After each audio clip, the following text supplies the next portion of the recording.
Tá chegando. Esperar o diretor chegar, né?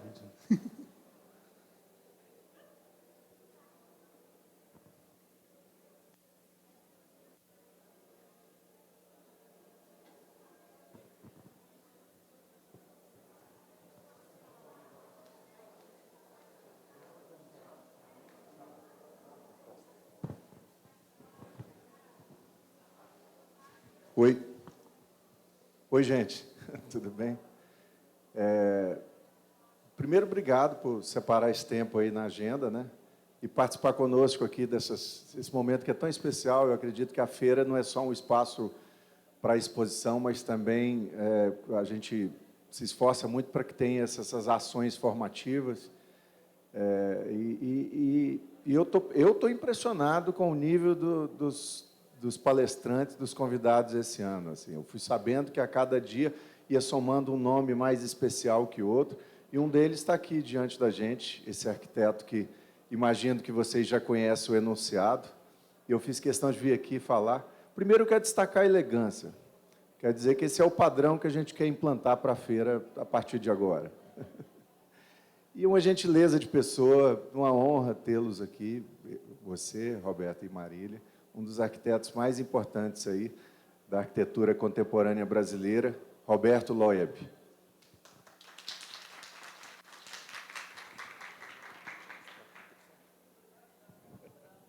Bom, Sandro, obrigado pela sua apresentação, isso vindo de um arquiteto, é um privilégio, viu? Muito obrigado.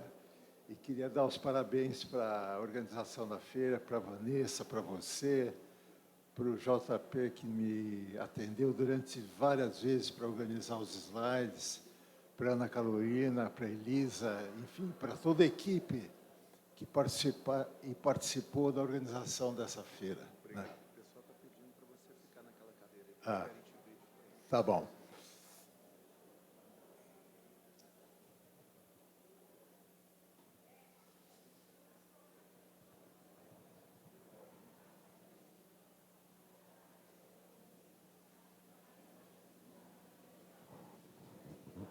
Bom, estar presente nessa feira, para mim, é um privilégio por várias razões. Né?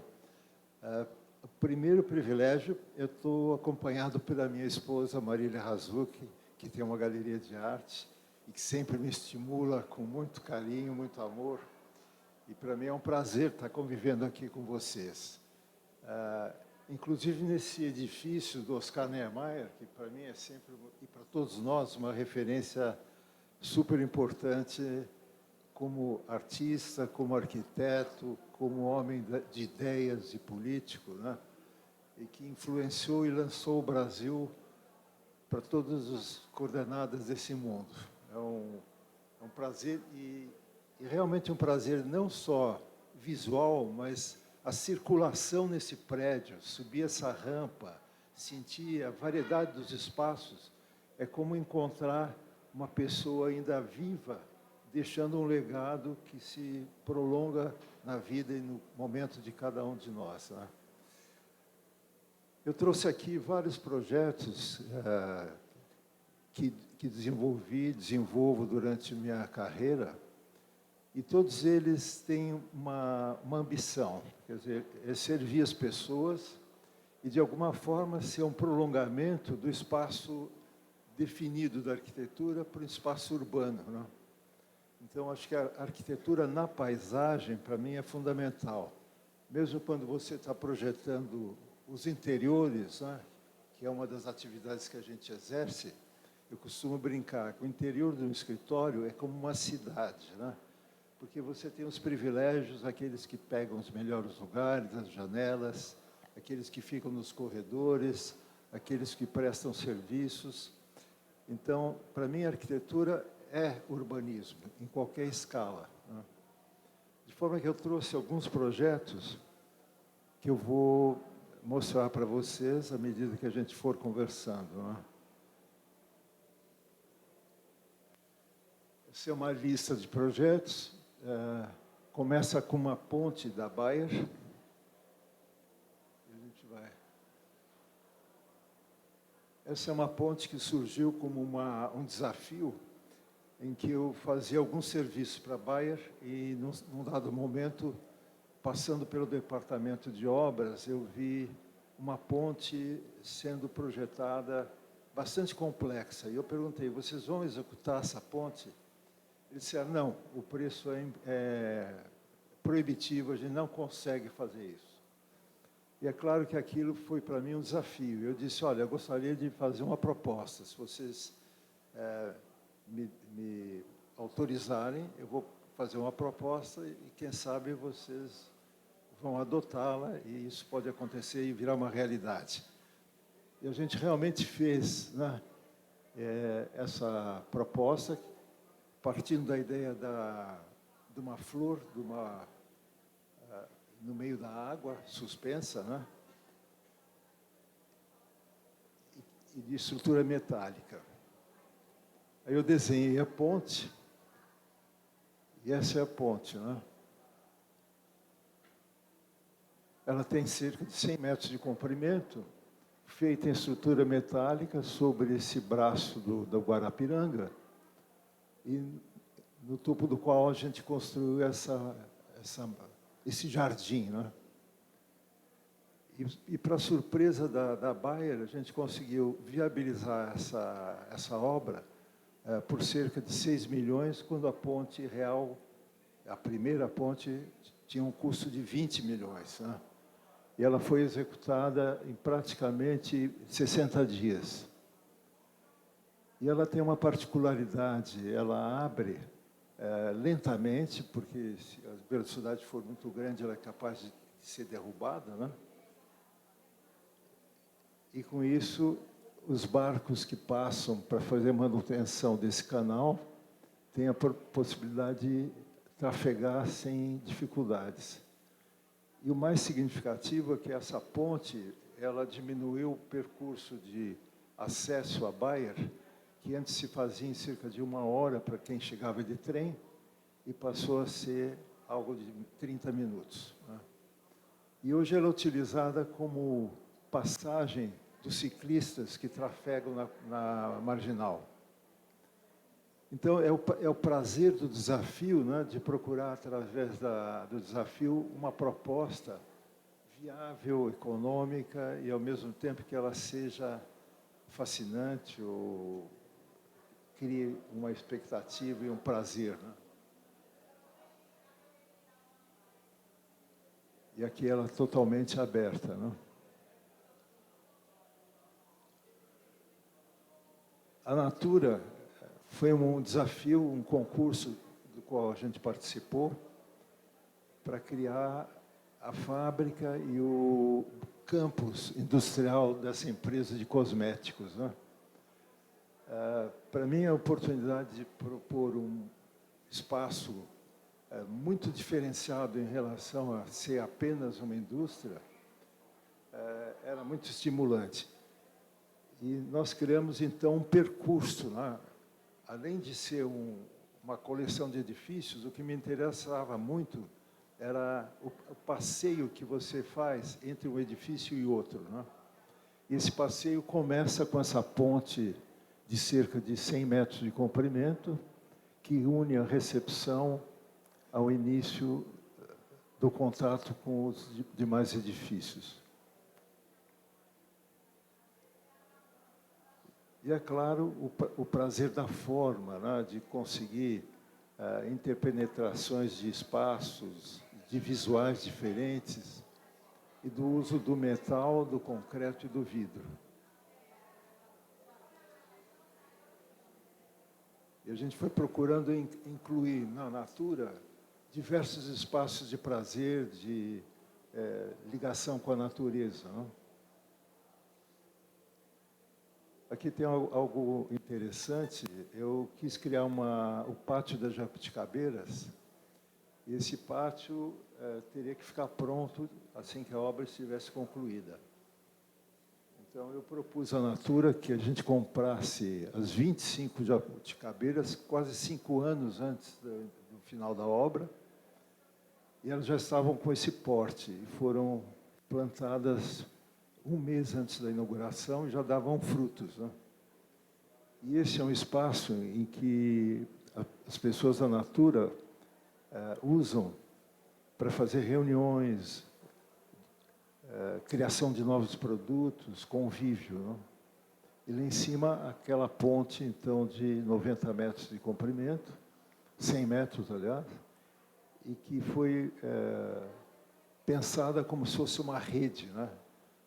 A rede brasileira, a coisa da estrutura que funciona tensionada.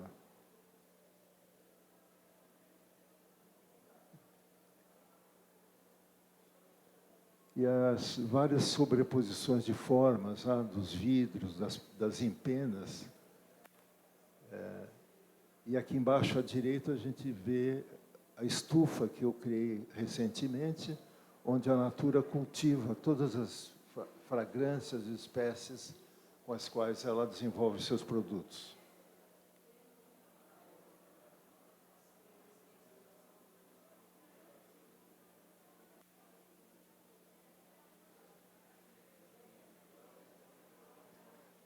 Então, para mim, a questão da arquitetura vinha muito ligada ao usufruto dos espaços, da sombra, da luz, né? Em que cada um desses espaços tem a sua função. É uma função pragmática, porque ele tem que obedecer a uma questão de produção, de qualidade, né? E esse cubo que vocês estão vendo aqui foi um projeto que a gente desenvolveu para mostrar uma espécie de história do mundo através da essência. Projeto que eu desenvolvi com a participação do Marcelo Dantas, e onde você penetra nesse espaço e percorre diversos espaços até a estufa, até um laboratório, mostrando como é que o produto é criado e estimulando a imaginação das pessoas. E aqui é a grande indústria, né? Esses são os pavilhões, são quase 4 pavilhões que são percorridos por esse passeio de 1 quilômetro de comprimento, porque a Natura queria que a visitação dos vendedores, das pessoas e colaboradores se fizesse ao longo da fábrica, mas não dentro da fábrica, né? Então, nós temos esses passeios que são feitos em diversos níveis e permitem que as pessoas que trabalham acessem diretamente a fábrica e as pessoas que visitem possam circular livremente.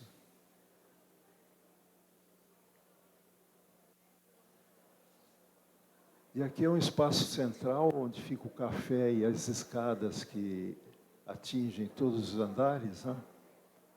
E eu lembro que, levando meu filho pequeno, o Kim tinha 5 anos, 6 anos de idade, ele me perguntava: pai, como é que as pessoas sobem de cabeça para baixo?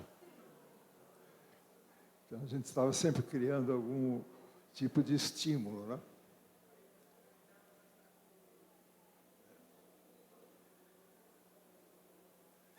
E a preocupação com o jardim, né, com a paisagem. O acesso a cada uma das fábricas se faz ou por passarelas, como essa de cima, né? Aqui em cima. E aqui por baixo também.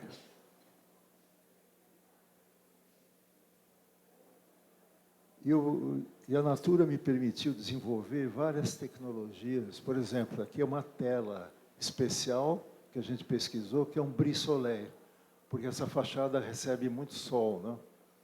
Então, a gente sempre procurava soluções técnicas, né, mas que tivessem um sentido de poesia.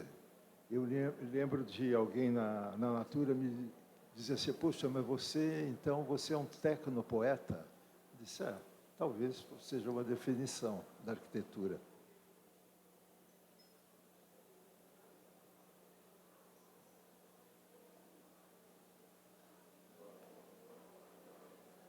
Vocês podem ver aquela coluna que parece uma coluna vertebral, né? Com várias ligações na parte daquela placa de concreto. ela é realmente uma coluna vertebral, porque para sustentar aquele painel muito grande, eu fiz essa relação com a nossa coluna, né? Então, ela foi viabilizada através dessa ideia, né? A coluna vertebral sustentando um corpo pesado e de muito volume.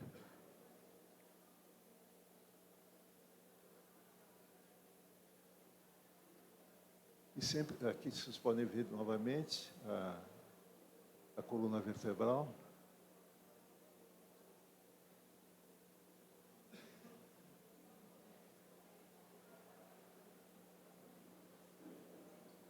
E aqui o pátio das jabuticabeiras, onde minha preocupação também era com o reflexo, né?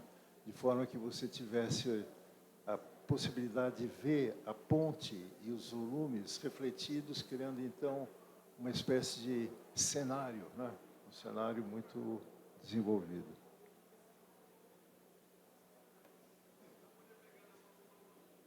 E a preocupação, então, com a escala pequena, né? Dos espaços em que as pessoas pudessem trabalhar e se reunir fora dos seus espaços exclusivos de trabalho.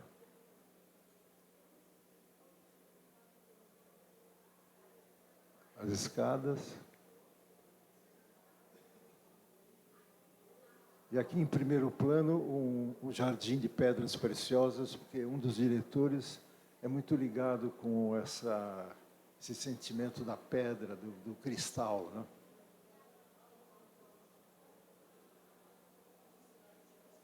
E a interligação dos edifícios, sempre através de pontes transparentes, né, que permitem que você circule entre edifícios através da paisagem. E aqui é um edifício de pesquisas que ele fica suspenso com quase 15 metros de balanço, porque não que eu procurasse alguma proeza estrutural, mas é que era necessário em função da topografia. E essa estrutura, então, fica suspensa como se ela nascesse da terra, né? E aí a gente desce para o detalhe, como é que essa sala, que eles chamam de sala de justiça, né? Onde a Natura se reúne para apresentar seus produtos e para julgar quais deles serão escolhidos para o mercado. E aí a gente desenhou o mobiliário, desenhou cada uma das peças que fazem parte desse espaço, né? E para mim essa experiência foi fundamental, porque também tem uma lição que eu aprendi do meu pai. Meu pai era joalheiro. E de alguma forma, a arquitetura, ela tem essa abordagem do detalhe e do cuidado, né? Esse cuidado em cada pedaço, em cada momento, em cada instalação, não é só um cuidado técnico, é um cuidado de prazer, de procura de um funcionamento justo e responsável, né? Para que o cenário aconteça, né? E a minha lição como arquiteto vinha também do convívio com arquitetos com que eu estagiei, como o Rino Leve, um arquiteto muito conhecido, que me deu a oportunidade, ainda estudante, de ficar no seu escritório, do Fábio Penteado, do Telésforo Cristófani. E eu sou muito grato a essas oportunidades, né? E a gente procura abrir o escritório também para jovens que queiram ter uma oportunidade junto ao que a gente faz, né?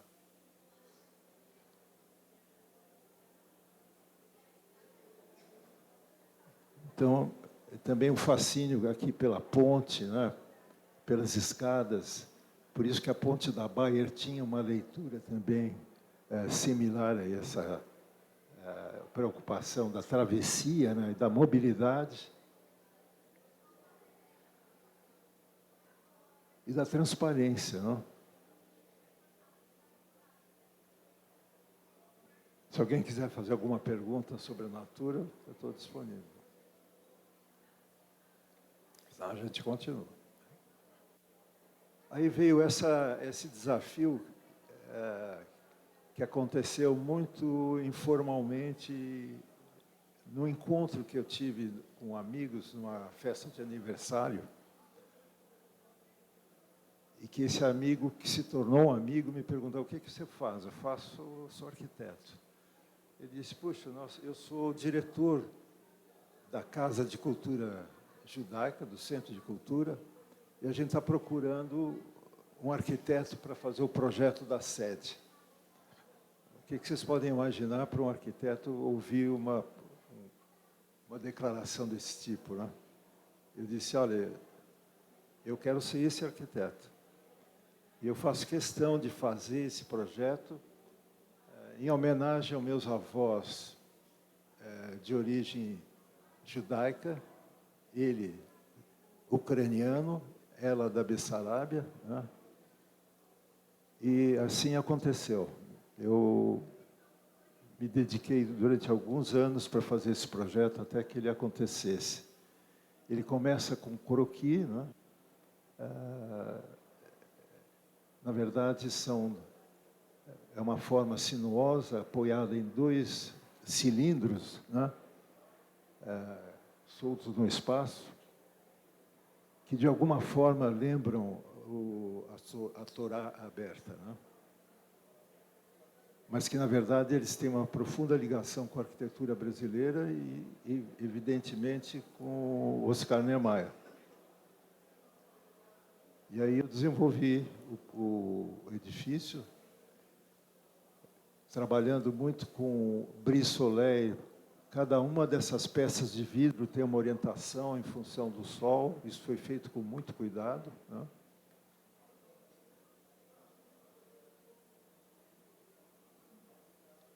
É uma espécie de cortina de vidro e metal. E vocês podem reparar que essa cortina está afastada da fachada do prédio, porque ela funciona como uma chaminé de exaustão de ar, de forma que a fachada fica sempre fresca e refrigerada, né?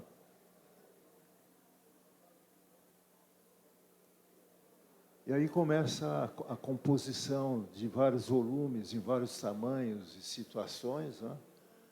Formando, então, essa harmonia que sempre foi uma preocupação minha em relação aos espaços construídos, né? Para que esse edifício se colocasse na paisagem como também uma espécie de acidente geográfico, né, construído. Aí fizemos o auditório, né? Esse é um auditório dentro dessa caixa de concreto, com todos esses elementos acústicos, né? Então, a gente sempre procurando, através da técnica, trazer propostas visuais interessantes, né? E aqui é algo bem interessante. Nós tínhamos uma questão de desnível muito alto entre a rua de baixo e a Avenida Paulista, né? Que seria vencida através de um muro de arrimo muito caro. Nós resolvemos fazer um talude no interior do edifício e deixar esse talude aparente. E construir, então, essa passarela para exposições.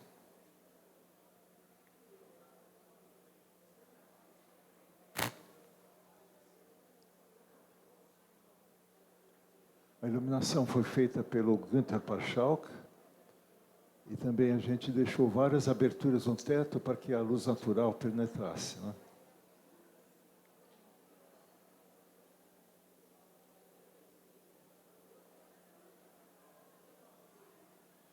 Uma preocupação grande que eu tinha na época era com o ruído da Avenida Paulista. Então, nós criamos esse sistema de cascata, né? Porque, através do ruído da água caindo, a gente amortecia muito o ruído que vinha da rua. Além de criar um acolhimento e um espaço de surpresa, né, para quem chegasse no Centro de Cultura. E aqui é o revestimento desse talude com arenito. Aí, em seguida, veio a Mali. A Mali é uma empresa que produz autopeças. E, nesse caso, é um centro de pesquisa e desenvolvimento de motores que atende toda a indústria automobilística do Brasil e internacional. E o primeiro croquis que eu fiz vinha da intenção de acomodar esse edifício na paisagem para que a gente cortasse o mínimo possível o terreno.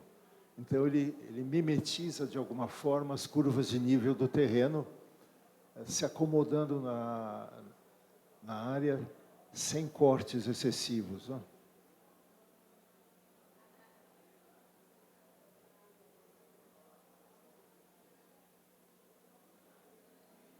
Então, ele se desenvolve em vários níveis, né? Criando terraços sobre os quais a gente criou tanques de água.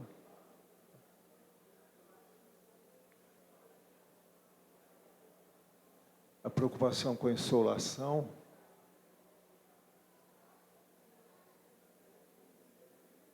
Com a iluminação, com a cor, né?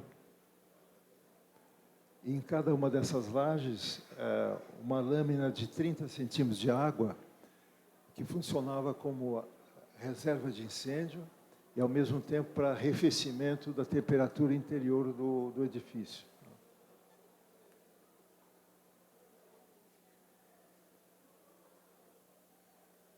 Os corredores circulares, dando para os laboratórios, né? E, de novo, uma preocupação em não esconder a terra, né? Então, aqui nós deixamos os taludes do terreno existente à vista, né? Dentro do edifício. Aqui tinha um engenheiro de origem baiana que disse para mim: "Puxa, Roberto, você quer que a gente suba de joelhos essa escada para prestar homenagem ao céu, aos deuses?" Eu disse: "Sim, você pode experimentar." Então, essa escada, ela interliga os anéis, né? Então, você pode subir, pegar o primeiro anel, o segundo, o terceiro, e ela é toda vazada com luz natural, né? E, é claro, tem os elevadores também.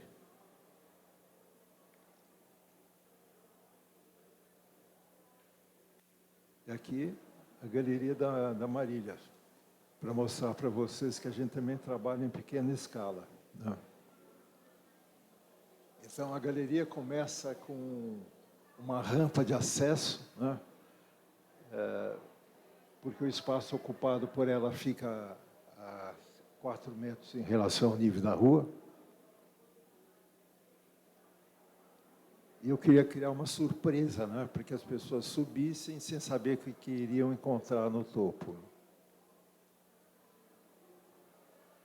Não, e uma coisa muito importante são os clientes, né? Vocês podem imaginar que eu, convivendo com a minha mulher, eu tinha a possibilidade de conversar com ela intimamente em qualquer momento. E ela me recebia com muito carinho e com muita confiança. E aí chegamos num espaço superior, criando vários volumes, vários momentos de iluminação. E cuidados, de novo, com uma espécie de joalheria, né? Desse tipo de parapeito, que na verdade é um tubo com tirantes.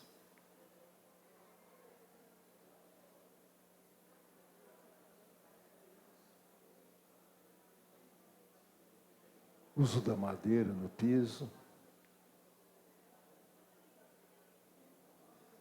O escritório.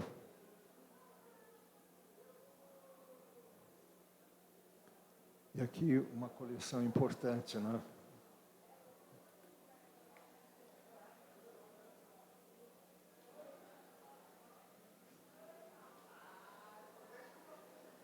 Você quer falar dessa coleção?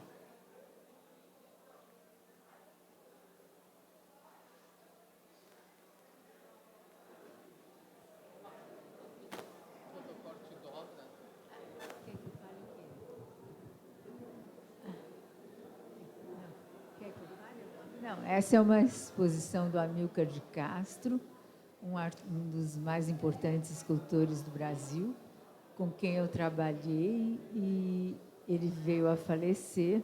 Nós já tínhamos decidido fazer uma exposição com todas as formas que o Amílcar, de corte e dobra, que o Amílcar produziu na vida. São 148 formas. Ele faleceu e eu toquei o projeto adiante. E, além da exposição, a gente conseguiu publicar um livro para perpetuar essa coleção dos pequenos formatos. E foi um privilégio fazer essa exposição na galeria, porque para cada uma dessas maquetes que foram desenvolvidas, ele desenvolveu peças em tamanho real, né?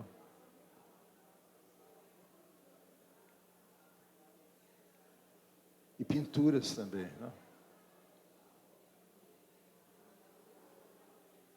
Em seguida veio a oportunidade de fazer em Porto Alegre o Santander, né? O Centro Cultural num edifício clássico, né? que tem uma expressão, embora feito no tempo da arquitetura moderna, ele seguia cânones e princípios clássicos, né? Aliás, desculpe, que eu vou primeiro falar do Santander, que é o data center que eu fiz em Campinas, né? O data center de Campinas é um enorme equipamento do Santander, né? Com diversos edifícios, com todo o controle que eles mantêm da sua infraestrutura de informação de clientes e etc. Né?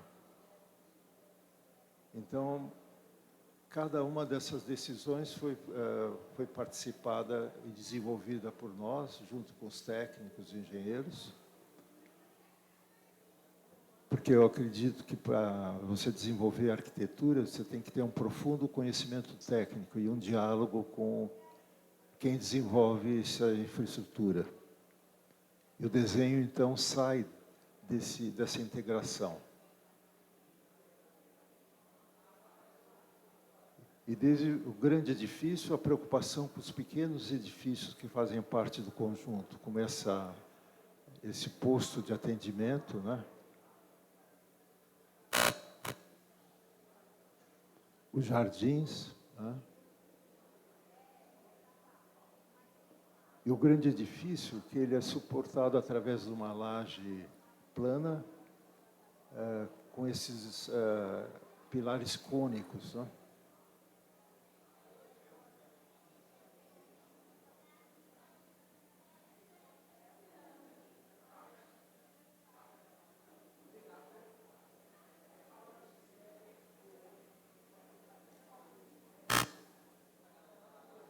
Então, para mim, sempre o prazer de desenvolver uma arquitetura útil, né, para que as pessoas pudessem atender seus objetivos, vinha do lado do meu prazer de oferecer soluções que me encantassem também, né?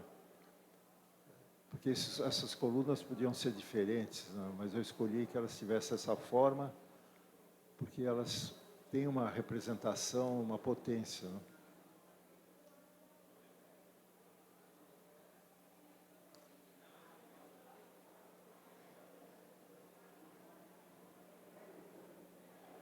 E aqui o site são 3 data centers, cada um a 500 metros um do outro, para garantir a segurança, né?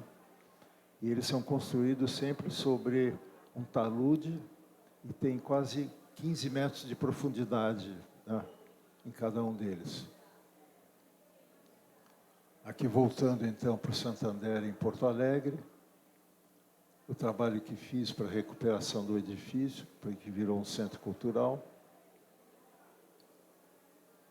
Depois nós fizemos a CBMM em Araxá.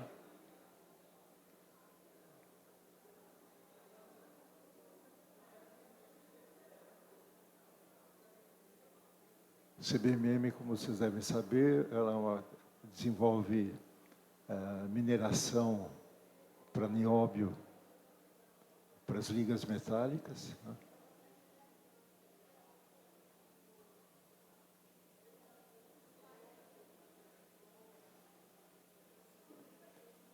Esse aqui é um outro projeto no Rio de Janeiro, que é uma fábrica de tintas de segurança para papel moeda.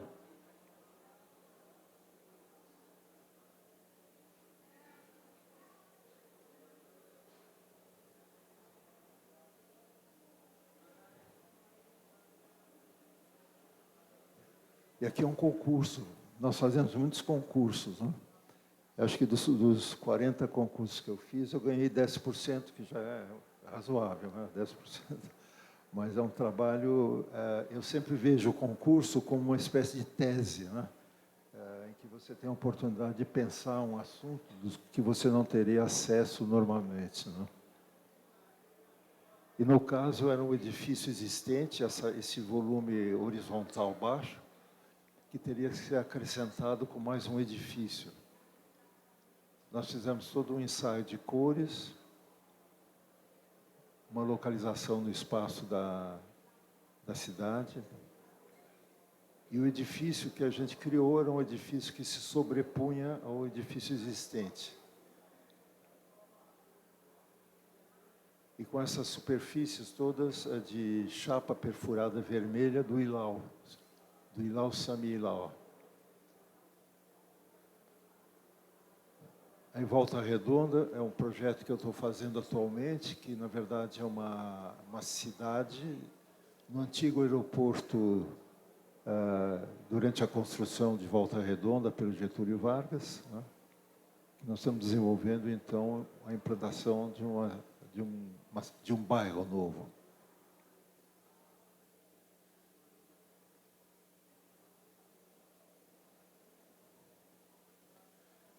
E aqui é um projeto muito especial, que é o Instituto Anchieta Grajaú, que eu fundei há 30 anos com amigos, né? Fora de São Paulo, em São Paulo, mas a cerca de 1h30. Terreno doado pelo Eli Horn, que a gente, então, trabalha com crianças, jovens e suas famílias. Então, para mim, esse é um projeto de natureza urbana, né? No sentido de que você, nas periferias da cidade de São Paulo, possa desenvolver um projeto de acolhimento e de desenvolvimento. E há cerca de um mês eu tive em Bogotá e em Medellín, onde eu tive a experiência de observar o que foi feito num território que era dominado pela droga, né? E que durante um período de 8, 9 anos, eles conseguiram reverter totalmente a miséria, a violência, transformando o Medellín num exemplo internacional. E nós hoje estamos trabalhando até com os arquitetos e urbanistas de Medellín para desenvolver um projeto nessa periferia de São Paulo, que fica no Grajaú. E há 30 anos a gente trabalha com os jovens, muitos deles já em universidades, né? Temos uma creche para 150 crianças. E as construções são muito simples, né? Porque eu decidi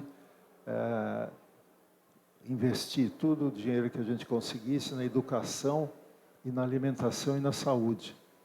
E a arquitetura faz parte de uma forma mais simples, mais acolhedora.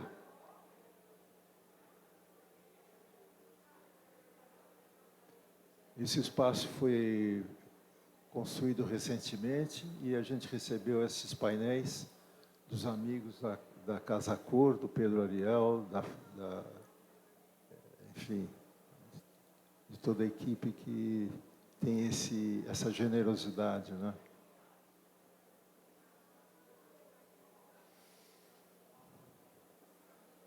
Esse painel da Joana Lira. Finalmente, o projeto que eu estou fazendo para nós, quando eu digo nós, Marília e eu, esse é um prédio no qual a gente mora lá em São Paulo, na Rua Gironda, um prédio que não tem varanda e que eu acabei desenvolvendo um projeto para construir uma varanda extra de 40 metros quadrados. E não é esse o único edifício que eu estou fazendo, tem mais um ou mais dois, né? E que através de um sistema de estrutura metálica agregada no edifício existente, a gente consegue aumentar o espaço, né? E passeando em Goiás, eu pensei, puxa, tantos edifícios interessantes, né? Que têm fachadas enormes, alturas enormes, e que poderiam receber essa espécie de elemento agregado, né? Aumentando expressivamente o prazer e a qualidade de vida. Eu acho que a gente, como arquiteto, tem que propor essas soluções urbanas, arquitetônicas, né? Que criam uma vida melhor para todos nós. É um prazer de ver, ele está subindo. Na sexta-feira subiu a última viga metálica e a semana que vem começa a concretagem, né?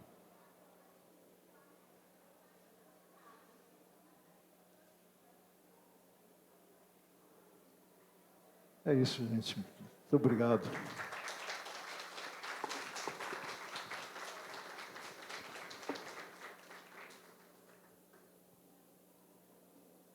Opa, estava ligando. Queria novamente agradecer, Roberto, a sua partilha, né? Foi um momento muito importante. Se alguém quiser fazer uma pergunta, acho que a gente ainda tem um tempinho antes da gente correr com o Roberto pelo porto, que ele vai embora hoje, tá? Eu quero, Roberto, o projeto lá do Santander, como é que fala, de guardar os dados, né, do banco, por que todos eles estão em cima de um talude de 15 metros? É por conta do terreno ou porque tem uma questão de segurança mesmo, de informática? É questão de segurança. Quando eu visitei Santander na Espanha, eles tinham uma dificuldade muito grande com essa questão do subsolo, e era muito caro, né? Então, nós achamos uma solução de escavar. Em vez de dispensar a terra, eu usei a terra que saiu do subsolo para criar os taludes, né? Então, acho que a gente chegando lá atrás.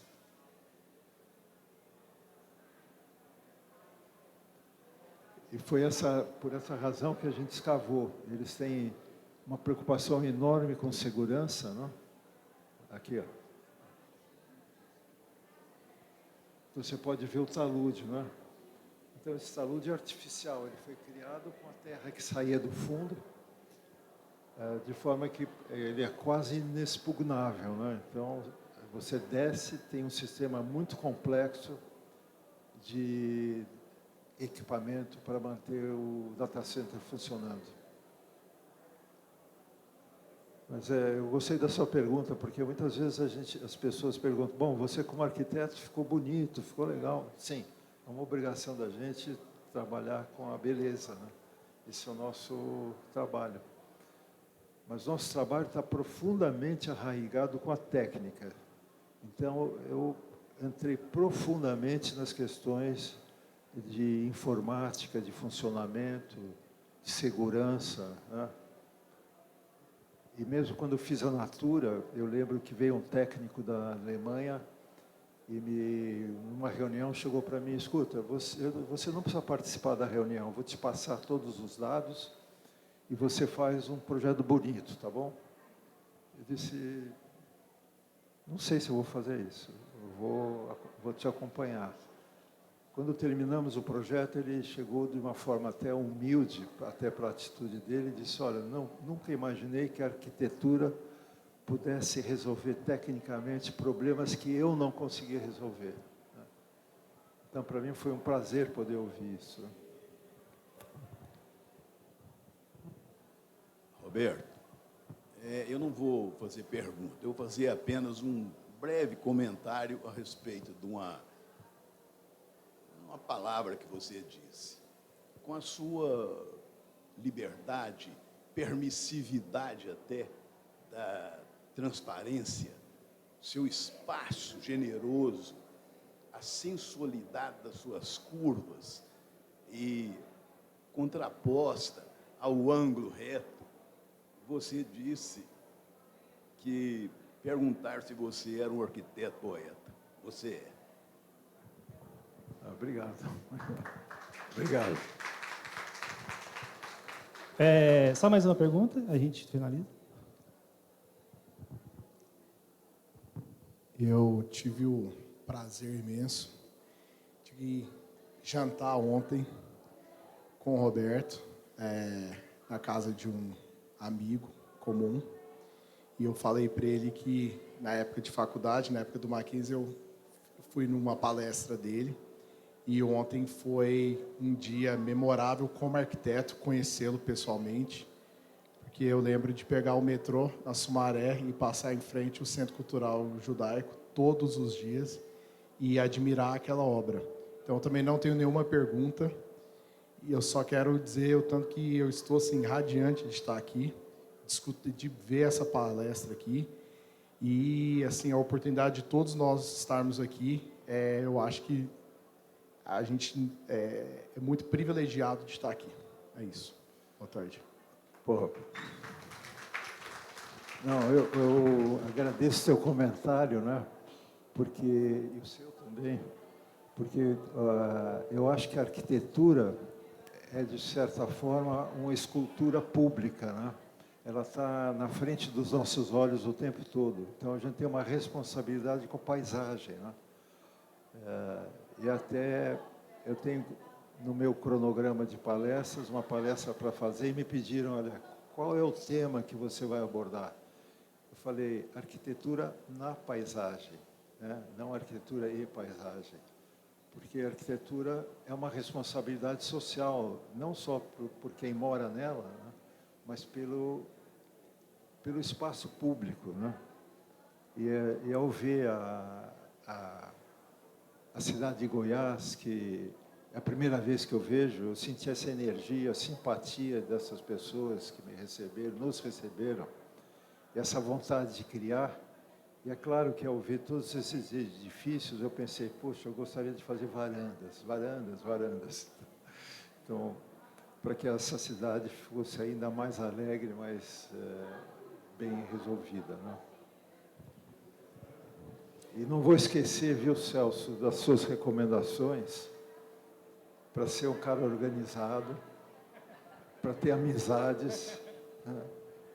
E para fazer as coisas a tempo e bem feito.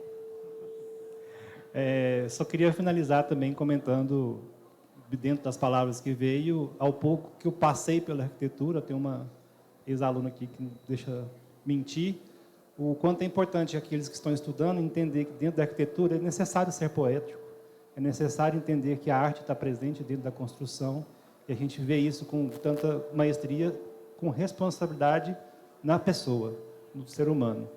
A gente vê que não é só levantar um concreto, existe impacto nas pessoas que vão circular naquele espaço, isso é muito bonito a gente perceber. Muito obrigado, Roberto. Você sabe que até eu queria completar, dizer o seguinte, que a gente está nesse espaço, né? E que o layout dessa exposição, dessa feira, é feito por uma arquiteta, acho que é Ana Carolina, né? E você vê com que sensibilidade ela dividiu os seus espaços, né? Criando um convívio e um cenário para o usufruto de quem está aqui participando, né? E de que forma a gente, conversando aqui, mesmo com o movimento lá fora, pode ter uma intimidade, né?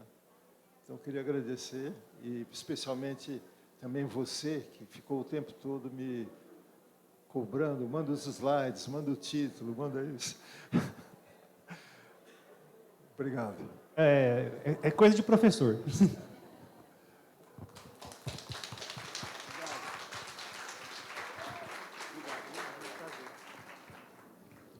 A gente vai dar uma pausinha de 5 a 10 minutos no máximo, para a gente continuar com a Marina Panitz, que já está presente aqui também. Convido vocês a estarem conosco também com a palestra dela, por gentileza. Vai ser muito interessante partilhar com todos. Obrigado. Ué, deixa eu ver. Eu acho que está com os monitores. A lista está lá? Ué, não? Vai estar com alguém então ainda. Confere para mim, tá bom? Tá lá na frente. Tá no cantinho, vai pegar para você.